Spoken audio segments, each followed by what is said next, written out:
Asan yung dominant hand ninyo? Ano ba yung sinasabing dominant hand? Malakas. Malakas. Pinakamalakas. Yung iba po, kanan. Yung iba, kaliwa. Since kaliwete po sila. So ako po is kanan. Yun po ang nasa ibabaw. Yung dominant hand ninyo ang nasa ibabaw. Yung hindi po, or yung weak hand ninyo, yun yung nasa ilalim.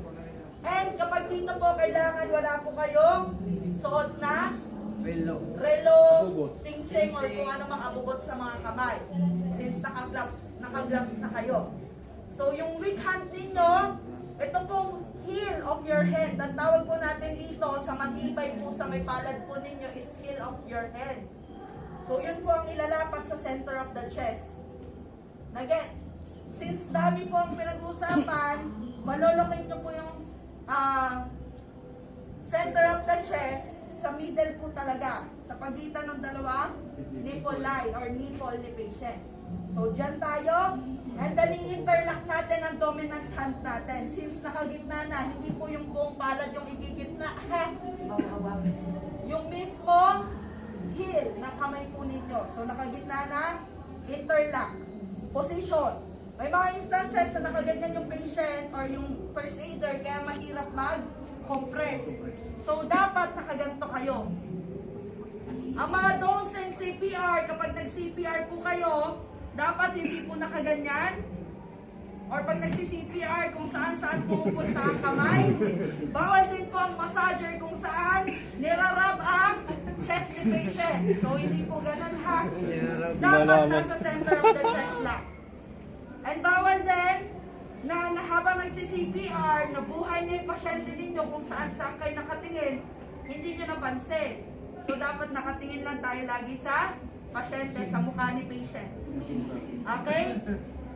So assessment natin kanina, 10 seconds, negative breathing and Pulse. negative pulse. So proceed tayo in giving CPR. So ready na? Samahan niyo po akong magbilang ha, 1 to 20, 1 to 9, 1. So normal countings lang naman. Ready? 1, 2, 3, count. 1, 2, 3, 4. Normal counting nga, 1,000. Normal counting, 1, 2, 3. Pag narinig niyo yung tunog, ibig sabihin, yan yung indication na nakukuha natin yung length of depth, yung lalim. No? So, sa tao, hindi po kayo maghihintay na tumunog ang chest area. Kasi pag tumunog yan, ibig sabihin, na-breathe ang patient. So, dito, para makita namin, kayo mamaya sa training, ang assessment, ang tamang pag-CPR kapag napatunog nyo po yung dami natin. So, pag nahirapan kayo magpatunog niyan, alam nyo na may kababaan po ang score sa exam. Okay? So, bilang tayo ha, normal countings. Ready? Count. 1, 2, 3, 4, 5, 6, 7, 8, 9, 10, 11, 12, 13, 14, 15, 16, 17, 18, 19, 20, 1, 2, 3, 4, 5, 6, 7, 8, 9, 1. First cycle. Head tilt. Chin lift. Pinch the nose muna. Para pag nag-blow kayo, hindi po lalabas ang hangin na binubugas sa bibig. So blow, hop, pakinggan, blow, hop, pakinggan po ulit. Nagets? Paano yung tamang pag-blow? Kung Isa sa na lang? butang buong bibig. Isang na lang, ma'am. Isang po na lang. Isang buga, pakinggan mo, and then buga po ulit. Okay? Next. Second cycle. Second cycle kasi hindi pa buhay ang patient. Second cycle, ready? Go. 1, 2, 3, 4, 5, 6, 7, 8, 9, 10, 11, 12, 13, 14, 15, 16, 17, 18, 19, 20, 1, 2, 3, 4, 5, 6, 7, 8, 9, 10. Tuna. Kanina 1, yung last number na binabanggit natin, yun po yung indication kung nakailang cycles na tayo. So, tuna. Head tilt, chin lift, pinch the nose, blow, hop. Release muna. Pinch ulit, blow, hop. Okay, third cycle kasi wala pa rin. Ready? Count. 1, 2, 3, 4, 5, 6, 7, 8, 9, 10, 11, 12, 13, 14, 15, 1, 2, 3, 4, 5, 6, 7, 8, 9, 3. Okay, 3. Head and chin lift, pinch the nose, blow. Ha. Pakinggan. Blow. Ha. Pakinggan. Fourth cycle. Ready. Count. 1, 2, 3, 4, 5, 6, 7, 8, 9, 10, 11, 12, 13, 14, 15, 16, 17, 18, 19, 20, 1, 2, 3, 4, 5, 6, 7, 8, 9, 4. And then chin lift, pinch the nose, blow. Ha. Pakinggan. Blow ulit. Ha. Pakinggan. Last cycle. Ready? Count.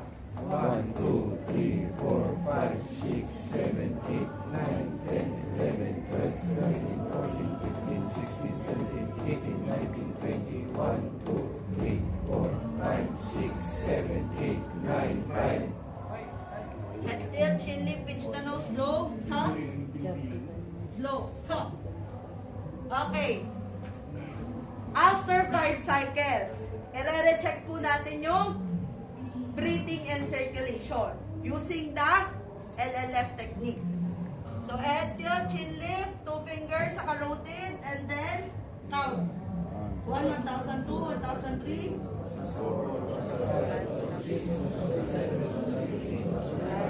Okay, victims revive. Tsaka natin ipuput sa recovery position. Ang recovery position, taas ang kamay. And then yung kamay dito, na malapit sa'yo, lagay sa may shoulder. Itataas ng bahagya yung paa dito. Twist natin yung patient. And then support. Okay? So this the recovery position. Ang position po na ito is for 5 minutes. Okay? Tsaka po natin ibalik po yung patient natin. And then, you wearing gray jacket, please follow up ambulance. Yun lang. Against? Naunawahan po. Yes, ma'am. Okay. Pwede naman recovery position kabila, di ba? Pwede rin, kabila. So dito mo itaas. Traffic yung ambulansya. Dito mo itaas. Paa dito naman. And then papunta dito. Kung medyo may lakihan yung patient po ninyo, mas okay po dito. And para makita mo kung ano po yung sinusuka ng patient po ninyo. So rarab mo yan for 10 seconds. 1, 1,002, 1,003, 1,004, 1,005, 1,006, 1,007, 1,008, 1,009, 1,010. 5 minutes pong nakaganto dahil susuka po yung pasyente ninyo. And then, after 5 minutes, tsaka natin siya ibalik. Ano ma'am? Pag walang life-threatening condition ng patient, yung head-to-toe assessment, di ba secondary assessment natin siya ginagawa. This time po kasi, ang patient natin is nag-cardiac.